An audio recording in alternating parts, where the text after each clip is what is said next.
reerkaagu waa meesha ay ka bilaabato noloshaada waxaa idin dhex taalla farxad iyo xiriir aan dhammaan ilaa dhimashada laakiin sida loo nool yahay marka lagu cabiro ama sida ay tahay nolosha aadanaha ee xilligaas taagan waxaa imaan kara qof qoyskaaga kaaga laxab badan kaaga fakar badan kaagana dhow qisadan oo dhacday 16 bishan waa mid ka mid ah tusaalooyinka nool ee maanta ka jira adduunka waxay ka dhacday UK waxaana dhex martay gabar madow ah oo waalidkeed Afrika ka yimaadeen balse iyadoo ku dhalatay UK waana Gradland Jingosho iyo Aldo Cataldi oo ah nin British ah waxay lamaanahan kulmeen horaantii sanadkii 2017 waxay markay wada socdeen Gradland waxaa laga helay cudurrada qaaxada la xiriira oo qasbay inay maalin walba daawo qaadato waxay u sheegtay saaxiibkeeda dhawaangalka inuu isaga tago maadaama ay bukaan socod tahay si aanay waqti badan uga lumin balse waa uu diiday waxaana uu sheegay inuu ku dadaalayo baxnaaninteeda ama caafimaadkeeda qoyskeeda oo degan magaalada Leicester ayay la noolayd wuxuu Alda ka caawin jiray inay farxad hesho si ay uga badbaado inay isdisho Ingiriiska waxaa ku batay sanadihii dambe dadka isdilaya kadib markii ay isku arkaan kuwa nolosha ku guuldareystay Aldo wuxuu mar walba u sheegi jiray saaxiibtii inuu diyaar u yahay inuu guursado iyaduna kelmadda mar walba waa la ilmeyn jirtay iyadoo sawiranaysa xaalka ay ku nooshahay iyo rajada uu saaxiibkeed ka qabo xaaladda gabadha ayaa xumaatay kadib markii ay labada kali fariisteen horaantii bishii Maajo sanadkan balse waxay ka roonaatay xanuunkii kale jirada dambe ee kaliyaha halis ayay ku ahayd nolosheeda dhaqaatiirta ayaa soo jeediyay inay u baahan tahay qalliin degdeg ah iyo inuu qof ugu deeqo kali reerkeeda ayaa loo jeediyay inay keenaan qof kali ugu deeqa Gradland si nolosheeda loo badbaadiyo reerku waa wada hadleen dib ayay isugu laabteen balse waxaa laga waayay qof diyaar u ah inuu kali u bixiyo gabadha waxay ku soo laabteen dhakhtarka waxayna u sheegay inuusan jirin qof ka mid ah iyaga oo diyaar u ah inuu kali bixiyo Gradland waa 22 jir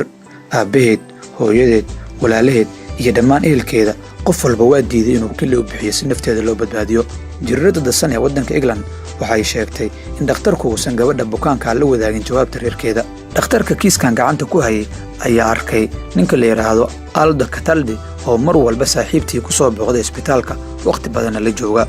isaga ayuu dhakhtarku u sheegay xaaladda gabadha oo u dhaxaysa nolol iyo geeri iyo waliba jawaabtii uu ka helay reerkeeda oo ahayd inaanay kali bixin karin Aldo lama yaabin jawaabta reerka kuma laaban iyaga oo dood lama tagin balse wuxuu go'aansaday inuu badbaadiyo jaceylkiisa iyo gabadha uu doonayo inuu guursado wuxuu aqbalay inuu kali u bixiyo si ay nasiib ugu yeeshaan inay wada noolaadaan dhakhtarku wuxuu sheegay inuu la yaabo farqiga aadanaha sida ay mararka qaar u kala duwan yihiin qoyska aad ka dhalatay iyo lamaanahaaga nolosha Aldo wuxuu dhakhtarka ka codsaday inaan deeqdiisa loo sheegin gacalisadiisa Gradland ilaa inta ay ka soo kabanayso gabadhu waxay ogeyd reerkeeda oo isku maqan si ay kali u siiyaan waa qof xanuunsan mana oga jawaabta hawsha ayaa la guda galay Aldo oo 27 jir ayaa kali u bixiyay saaxiibtii howlgalku wuxuu ku dhamaaday si guul ah Gradland ayaa ugu dambeyn loo sheegay in Aldo uu yahay qofka kalida siiyay waxay kala ogaatay inay reerkeedu kali u awoodi waayeen aad bay u ilmaysay waxayna tiri waxaan la yaabaa miisaanka waxa naga dhaxeeya aniga Aldo wuxuu badbaadiyay nafteyda waxaan sugi lahay inaan isaga la qaato inta nolosheeda ka dhiman ay hadalkeeda ku dartay ninkan kalida u bixiyay jaceylkiisa oo la weydiiyay sida uu arko go'aanka uu qaatay ayaa sheegay inuusan u arkin inuu sameeyo wax weyn oo aad qaali u ah balse uu dareemayo inuu sameeyo wixii saxda ahaa sida lagu daabacay warbixintan lamaanahan ayaa hadda ku heshiiyay inay isguursadaan bisha Agoosto ee sanadkan aynu ku jirno macnaha iyo waxa laga qaadan kara sheekadan waa in nolosha wax walba lagu arkayo mararka qaar wada dhalashada waxa ka macno badan waxa isku darsiga iyo wada jirka lamaanaha Ben Leo oo sheekadan u soo tabiyay jirrada dasan wuxuu leeyahay